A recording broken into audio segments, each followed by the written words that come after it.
Good morning, class. So, welcome to this class, and I hope you all are taking good care of yourself. And this is the need of the hour. You should take good care of yourself and your surroundings and your parents and everybody nearby. So, today you were going to discuss about money.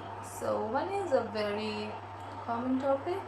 We all are much aware about money, and yes, if I ask you to explain money, and people who normally do or use money, we normally use money to exchange. Okay, we exchange it, and universally money is accepted. Okay, there is no part of the world where you will be going, and if you get the currency of that particular country, no person, no trade person can refuse to accept that money. You have to accept that money in exchange of any commodity or services you need, or if you are providing the same.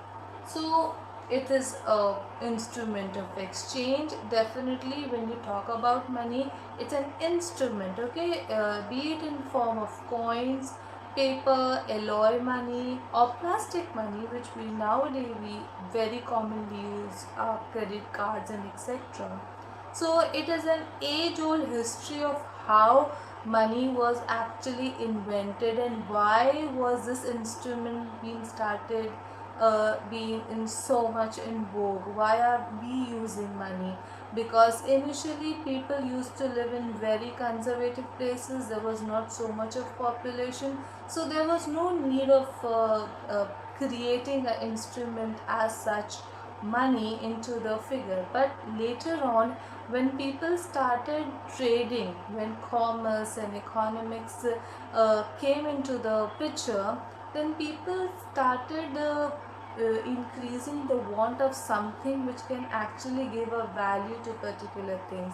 Because we all know initially there was a system called barter system, which was very much commonly used, when where we actually exchange goods with the goods.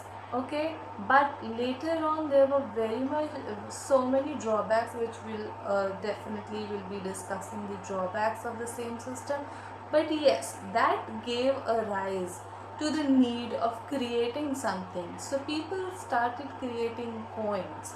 Okay, so initially coins were made of various metals. There were various, even there were coins of gold, where there was imprints of the kings and the rulers of that particular place, or the name of the country, etc. So in this way coins came into the picture. Later on alloy was used to make that particular coins.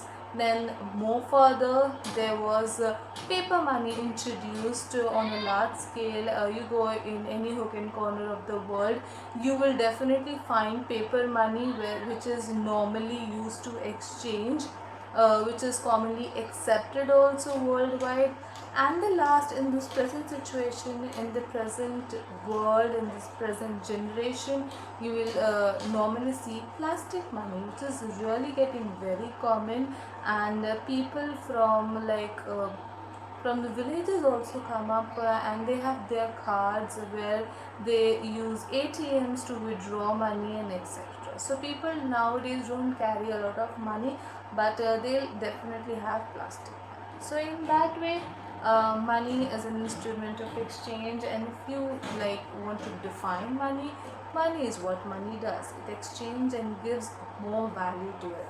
So more further, if you try to explain money, it is store of value. Okay, it stores the value. Now what do you mean by store of value? Like, you can save that money. Okay, you can deposit that money into your account, or even for that matter, if you are keeping it to yourself, you are storing that value. You don't waste that particular thing in any way. If you keep it with you, the value remains intact. If you have 2000 rupees note with you, it will always render you that amount with you. It will be stored, it will be saved it will not depreciate. The value of that particular money will not be depreciated, but it will store that value. Next, measure of value. Now, why do we say it measures the value?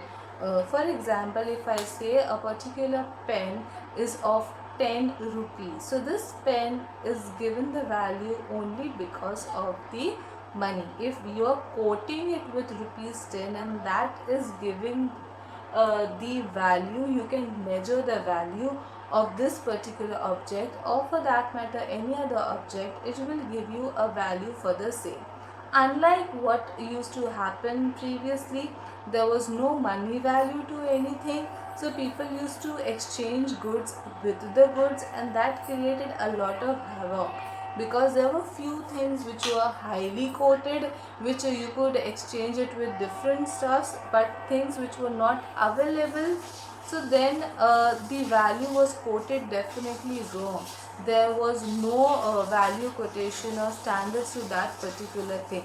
But when money came into the picture, we can definitely measure it, and we can give it a particular quote in money value.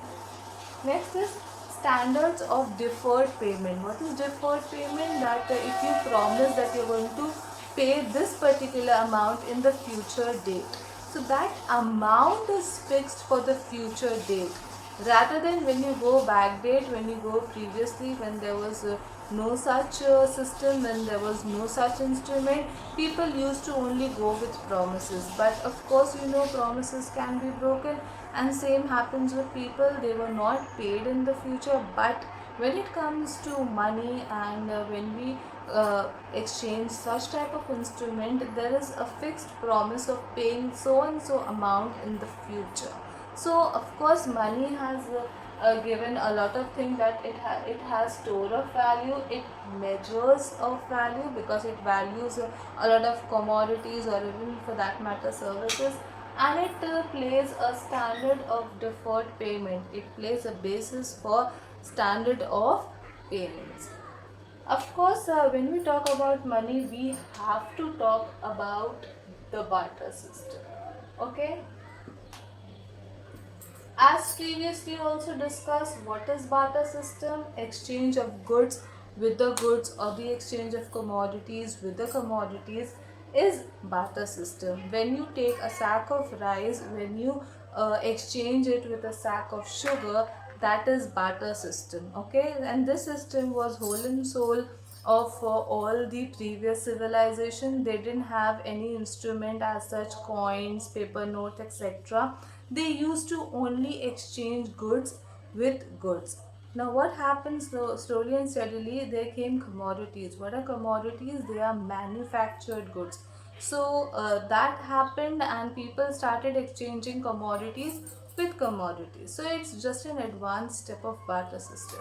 But this system was not so much acceptable worldwide, when there was so much of trade happening, when there were traders who were getting established, when there was an increase in demand, and when there was increase in supply, when there was increase in production, so there came a need, and there this system of barter system actually collapsed.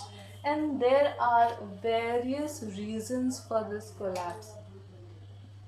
First is double coincidence of want.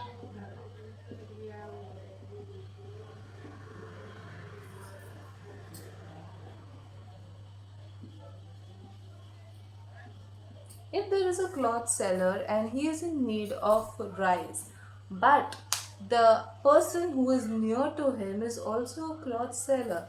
So now what is happening, that you have traders around you, but what you need is not available around you. Now you have something to exchange. Definitely the cloth seller has a lot of cloth with him, but around him what he right now needs, he needs a sack of rice, but there is no trader around him.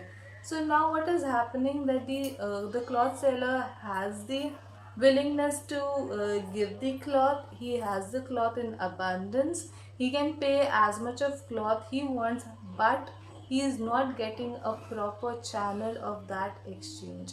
Now this is why the barter system got a lot of negative negativity, and people started need of creating something which can be exchanged with what not they have. If they are only traders of cloth, they should also have something which can be used to exchange. Like if I'm going to a rice seller, if he doesn't need the cloth, he says that I don't need that cloth at that moment.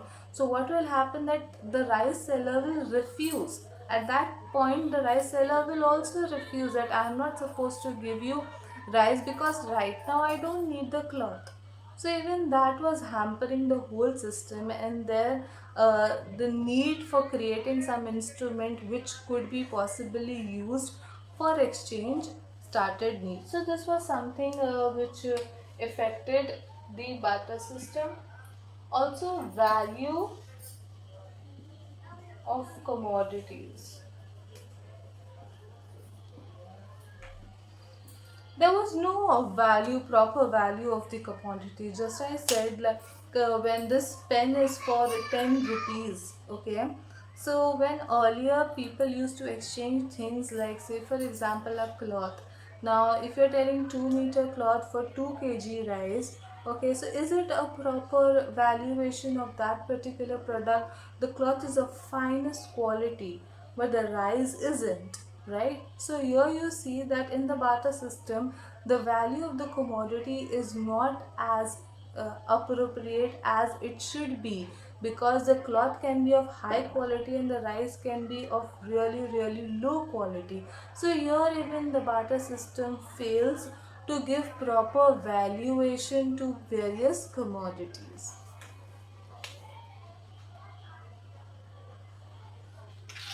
Okay, I hope so far all the points are very much clear, that double coincidence of want, value of the commodity. So this there were various end reasons why barter system collapsed gradually. Okay, continuing further.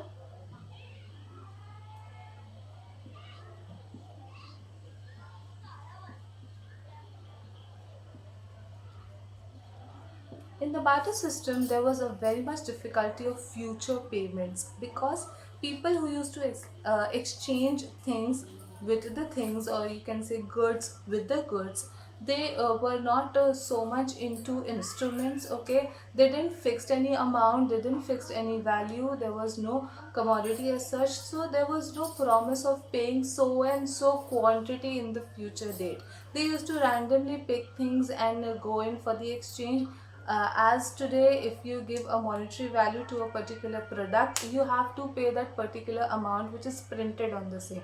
But initially, earlier in the barter system, you didn't have such system where a proper quotation of that product was given. So people used to give any amount, any quantity in the exchange, and that created a lot of havoc. So these were the points of why barter system was not accepted, and it created a drawback. And yes, we finally came up to the instrument of money, which was much needed to ease all these things, to give proper valuation to products, to gain and have proper deferred payment system as well, to ease the whole money supply chain. So yes, okay, so finally we are going to stop here, and in the next class we are going to discuss the types of money. Okay, thank you.